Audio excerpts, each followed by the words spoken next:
আপনারা জানেন যে হরমুজে যে বন্ধ হয়ে গেল, তো হরমুজ বন্ধ হতে আমাদের জন্য খুব বড় বিপদ হয়ে গেছে।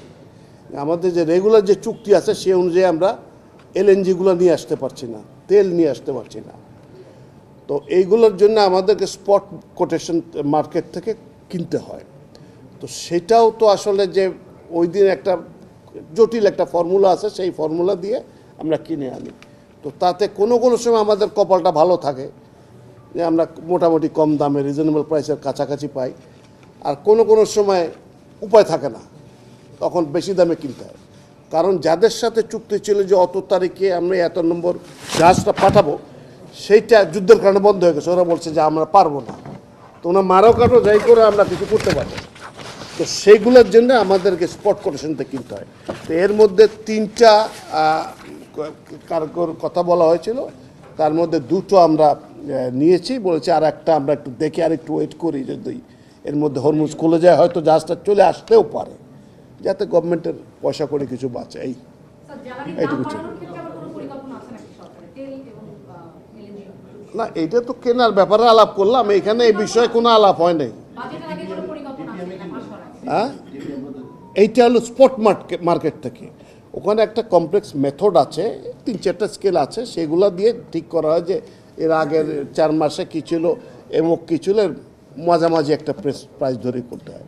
তো এখন যেহেতু দামটা একটু কমার দিকে আছে, সেই জন্য আমাদের ইমিডিয়েট যেটা জুন মাসে এবং জুলাই মাসে প্রথম দিকে লাগবে, সে দুটো বলছি যে ভাই ওটা নিয়ে আসো, কারণ জাহাজটা এসে নামবে, তারপরে তো মালটা যাবে না, তো হু করে দাম বেড়ে যাবে। আর পরেরটা বলছি যে আর একটু ওয়েট করি, দেখি আমরা কি করতে পারি। এই সময়ের সাথে সাথে দেখা দেয় নিত্য নতুন প্রয়োজন, রেডি থাকতে হয় প্রতি মুহূর্ত। তাই এলো ইনোভার, যেন আপনি লাইফে থাকেন রেডি প্রতিদিন। Innova, designed for now.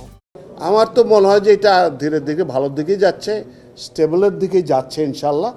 আমরা মনে হয় যে এই যে বিশেষ করে প্রণালী তো খোলার পথেই রয়েছে, এটা হয়ে গেলে স্টেবল হয়ে আসবে। কিন্তু এইটা আমাদের একটা লেসন দিয়েছে যে আমাদের আগে যে সিস্টেম আছে সেগুলো যাতে আমরা একটা রিভিউ করি, সেটার ব্যবস্থা একটা করেছি আমরা। আমি তো দেখি নাই যে আন্তর্জাতিক বাজার একবার কমার পরে খুব যে কমে তা তো হয় না। হ্যাঁ, তবে লম্বা লম্বা বলি, শুনেন কথাটা শুনে নেন। আমার তো এর মধ্যে যে আমি স্পট মার্কেটে যে খেসারত দিয়েছি এতগুলা, সেগুলো কী করবো বাবা, সে খরচকে বহন করবে, তাই না? তো ওইটা হয়তো একটা পর্যায়ে গেলে গভর্নমেন্ট কমায় দেবে সম্ভবত, আমি আই এম নট শিওর কী হবে।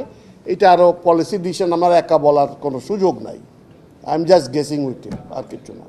ভাঙছে না, না তারা চুতে বলছে যে এটাকে বলে ফোর্স ম্যাজিউর, মানে যে এটা অ্যাক্ট অফ গড, এটা যুদ্ধ হয়ে গেছে ভাই। এখানে ওটা আইনেই চুক্তি থাকে যে যে ফোর্স ম্যাজিউর হইতেই পারে, যে একটা বিল্ডিং ভেঙে গেলে আপনি ইন্স্যুরেন্স করেছেন, এখন এই বিল্ডিংটা যদি ন্যাচারাল কজে ভাঙে, যে না এটার কনস্ট্রাকশন ফল্ট ছিল সেই কারণে ভেঙে গেছে, আর যদি ভূমিকম্পে ভাঙে তাহলে কি আপনার ইন্স্যুরেন্সের টাকা পাবেন আপনি?